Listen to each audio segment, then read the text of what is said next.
Hello and welcome to World Talks, where every word matters. I'm your host, Sasha Farbach. Now, Britain's Prime Minister Keir Starmer is being received in the White House by President Donald Trump today. Starmer is the second European leader to meet with the resident of the Oval Office, with an ambitious goal of ensuring that Washington may be convinced of providing security guarantees to Ukraine. The meeting between the two allies comes just one day before Ukrainian President Volodymyr Zelensky is due in Washington on Friday.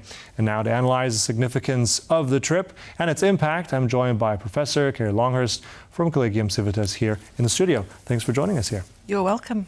So looking at this press conference that just concluded very much, looking at the body language, who has come out here on top? Did Starmer charm his way to what he needed? That's a really good question, because I think the meeting or the press conference was less about substance but more about style. And I think the real challenge for Keir Starmer, who is an incredibly bright, meritocratic individual, he had to follow in the heels of Macron. And as you know, their press conference was full of hand-holding, lots of kind of soul-mating together. And so Keir had a very difficult job to conjure that kind of warmth or friendliness, which he wasn't really able to do. So the body language was a lot cooler. There wasn't, I think, any holding hands as far as I could see. But what Starmer did have, and he got it out very close to the very beginning of the meeting, was that he had an invitation from the King for a second visit, which is unprecedented, historical. That point was really laboured. So I think that was the way of kind of greasing the meeting to get Donald Trump excited and open to talking about security issues. I mean, there's a whole host of things that they discussed, but I think if we look at some of those quotes already by Trump, I mean, he very much dominated the meeting, as he usually does with foreign leaders. You alluded to the very much more charming, cordial area of Trump and Macron. But nevertheless, I mean, the special relation, we're always calling it that. I mean, does that still hold sway as it did in the past? Is this still something that is leverage for being that bridge, which Starmer said he wants to be between Europe and the United States? Well, it has some meaning still, but I don't think it's as powerful or reliable, as stable as it was 2, 3 or 4 decades ago. It still has some meaning for sure. I mean, if you go beneath the surface and look at the level of intelligence sharing, defence sharing between the US and UK, it's much more far-reaching than any other partnership, I think, in the world. But in terms of sentiment and political relations, no, I don't think there's a warmth there. And I think, as we know, Donald Trump does not do sentiment in politics. It's about the deal. So I think for him as an individual, the special relationship doesn't really have the same kind of meaning as perhaps previous presidents did. And also, everyone is trying to have a special relationship with the US. You know, Poland repeatedly tries to conjure up this idea of having a special relationship with Washington, and I think that Macron is also shaping that as well. And I think he's doing really well. And I don't think Starmer's going to be able to calibrate that kind of excitement from the side of the president. Well, also to what you've said, I mean, you mentioned already the invitation to see King Charles the second time around, and then also Trump said, I'm quoting here, we've had a tremendous relationship. The Prime Minister and I have met twice before and get along very famously. Now on that, they eventually did get questions from reporters, especially about Ukraine, about a potential deal. Let's just hear Donald Trump's answer about this, about peacekeepers in Ukraine. Let's listen to that now. But I have to say this, as I said yesterday, you're talking about a peacekeeping force. We have to make a deal first. Right now, we don't have a deal. We have Russia, we have Ukraine.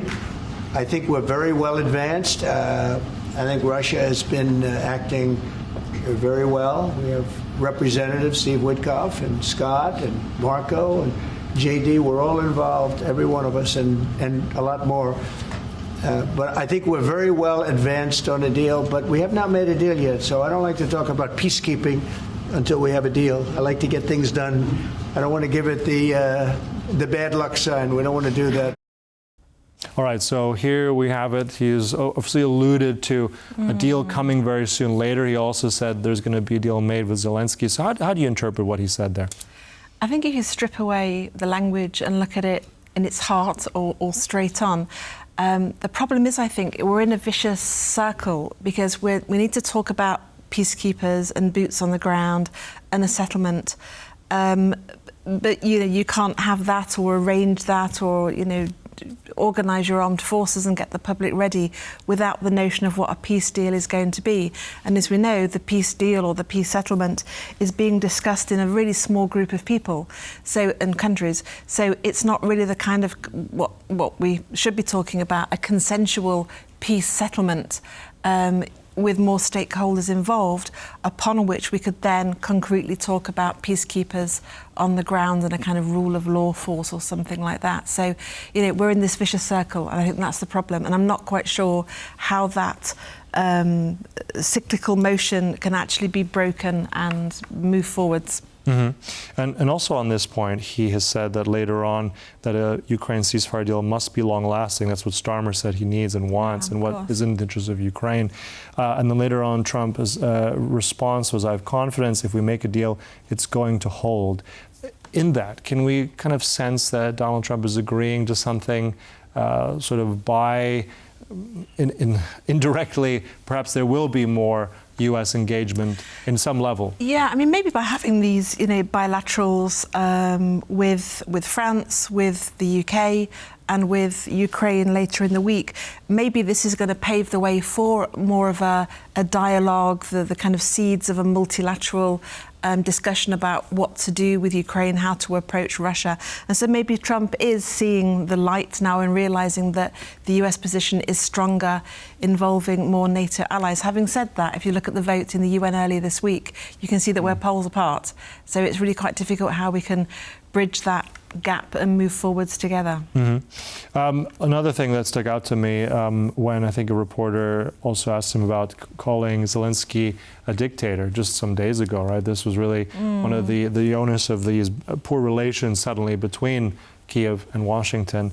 And he backtracked that. He said, and I quote here, "Did I say that? I can't believe I would say that." So could this be, maybe, Kerry, some kind of backtracking, and maybe that we see Donald Trump suddenly supporting Ukraine like he perhaps should? Well, that he definitely should, which is the right thing to do. I hate to say it, it doesn't sound very analytical, but who knows? It could well be, as you said, that he'll change his mind again, and if there's a bad discussion, a bad dynamic between him and Putin in a one-to-one, he may twist around again and become strongly in support of Zelensky and of Ukraine. So backtracking, forward tracking, I think we have to brace ourselves for a lot of contradictions. Hopefully Trump has behind him not just Musk and this particular conclave of oddballs, but also has some, seasoned foreign policy counsellors who can push the country in the right direction. Mm-hmm. There are several advisors, and I think in those last weeks we've seen very different messaging come out from Witkoff, coming from J.D. Vance. Now with this meeting, in particular, as it stands, they will also have Zelensky in the White House on Friday. What do you think now has been achieved, what they're talking about right now, Starmer and Trump? Is this paving the way to some kind of a better outcome for tomorrow? Are we going to maybe get closer to some sort of better deal? In diplomacy, talking is always important. It's vital. So that kind of goes without saying. But I think the fruits of this particular meeting, UK, US, and then Zelensky and with France the other day, what's going to happen next week when the Europeans get together and have their own defence and security summit? I think we'll only see what the outcomes are from these bilaterals in the States when we get the Europeans around the table, including the UK and other kind of coalition of the willing type countries, and see what kind of real, tangible and concrete commitments the Europeans are going to make, irrespective of whether they like the forthcoming peace settlement or not. So I think next week is when we'll see the real effects of how far or how close the US and the Europeans really are or are not. And also, I think it was on the eve of his trip, Starmer announced that he would start to increase spending for defence in the UK. Not quite to that 5% that Trump has alluded to, but how do you think that stands in all this? And also, I think if we remember for our audience, it was the UK very much one of the first countries to step in and help Ukraine with military hardware. Johnson was one of the first to even go to Ukraine. Does that help in some kind of negotiations with Donald Trump? Yeah, for sure. Going there with the 2.5% promise, rising up to 3% in the near future is obviously a big part of what, as well as the invitation from the King, having the defence spending in his pocket was part of the presentation, the offer to the kind of emperor-behaving individual. and it is significant, and you know that can make a difference in very real terms.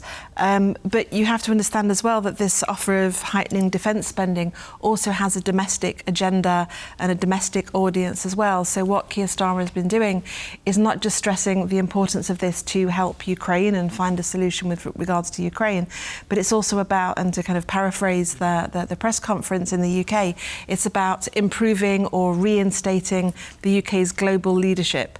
So it's not just about defence spending for Ukraine, it's a kind of reawakening of the UK to go back to it kind of like its historic role on the global stage, and obviously it's linked to kind of a post-Brexit narrative as well. Mm-hmm. So it's part of a wider recalibration, I would say, of what the UK is trying to do. Mm-hmm.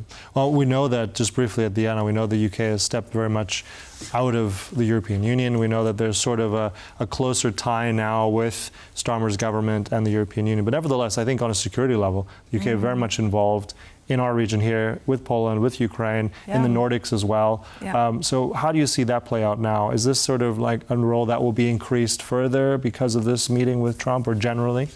Yeah, I think in general, as you said, you know, it was happening more on the ground than perhaps people realised. UK forces were, you know, scattered all over different parts of Europe, especially here in Central Europe and the Baltics areas. And I think that definitely is a precedent for more of that, and domestic opinion in the UK doesn't really have a problem with deploying forces like that. And I think the armed forces are, you know, in a ready condition to play those types of roles. So it's the beginning of a you know, a further rolling out of those kind of activities.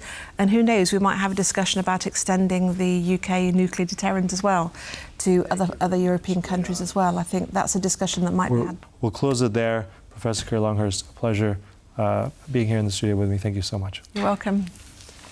And thank you for watching. That concludes this edition of World Talks, but stay tuned for more news and commentary right here on TVP World. Goodbye.